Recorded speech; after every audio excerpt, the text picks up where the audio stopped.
वृंदावन की पवित्र धरती पर स्थित प्रेमानंद जी महाराज का आश्रम एक ऐसा स्थान है जहां श्रद्धालु अपनी आध्यात्मिक खोज और जीवन के गहरे सवालों के जवाब पाने के लिए आते हैं।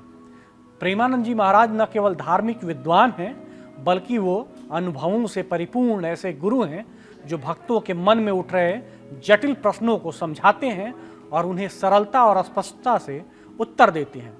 हर व्यक्ति के जीवन में कभी न कभी संदेह, उलझन और प्रश्न उठते हैं, जैसे कि जीवन का उद्देश्य क्या है, दुखों का कारण क्या है, सही मार्ग कौन सा है या भक्ति का असली मतलब क्या है।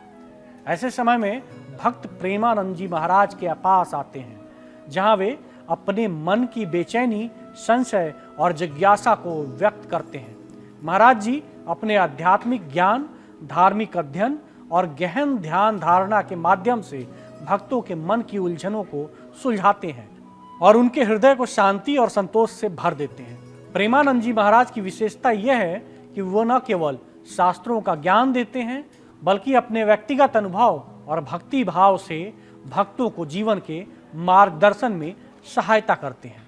उनकी बातों में एक गहनता, सादगी और सच्चाई होती है जो भक्तों के मन को छू जाती है और उन्हें जीवन के सही उद्देश्य की समझ प्रदान करती है। वृंदावन आने वाले हर भक्त की ये तमन्ना होती है कि वो प्रेमानंद जी महाराज के दर्शन कर सके, उनके दिव्य शब्द सुन सके और अपने मन में उठ रहे प्रश्नों के उत्तर पा सके। ये दर्शन केवल एक भौतिक मुलाकात नहीं होगी, बल्कि एक आध्यात्मिक अनुभव होता है जो जीवन को नई दिशा, शक्ति और विश्वास प्रदान करता है। इस प्रकार प्रेमानंद जी महाराज वृंदावन में न केवल एक संत हैं, बल्कि वो मार्गदर्शक भी हैं जो भक्तों को उनके आध्यात्मिक सफर में सच्चाई, प्रेम और शांति की ओर ले जाते हैं। उनके साथ बिताया गया हर पल भक्त के जीवन में एक नई आशा और विश्वास की किरण जगाता है। दिवाली को लेकर और धन को लेकर भी लोगों के मन में कई सवाल हैं।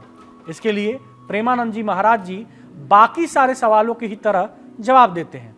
इसके लिए प्रेमानंद महाराज जी अपने एक प्रवचन के दौरान कहते हैं कि कुछ लोग ऐसे होते हैं जो दिवाली में देर रात तक जुआ खेलते हैं और इसे दिवाली का एक रिवाज कहते हैं।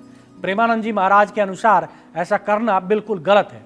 किसी भी गलत और बुरे आचरण को रिवाज की संज्ञा नहीं दी जा सकती। इन आदतों से लक्ष्मी नाराज होती हैं।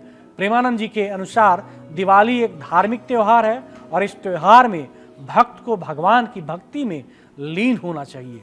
रात में जुआ खेलकर समय बर्बाद करने की जगह भगवान के नाम का जाप अधिक से अधिक करना चाहिए, भगवान का श्रृंगार करना चाहिए और भगवान की भक्ति में ही त्योहार के इस शुभ दिन को समर्पित कर देना चाहिए। प्रेमानंद महाराज ये मानते हैं कि दिवाली के दिन भक्त को भगवान के साथ अपनी भक्ति को जुआ के भाव से नहीं देखना चाहिए। दिवाली के शुभ दिन में भक्तों को ये प्रयास करना चाहिए कि वो भगवान को अपना सब कुछ समर्पित कर दें और इसके बदले में भगवान से बस उनकी कृपा की मांग करें।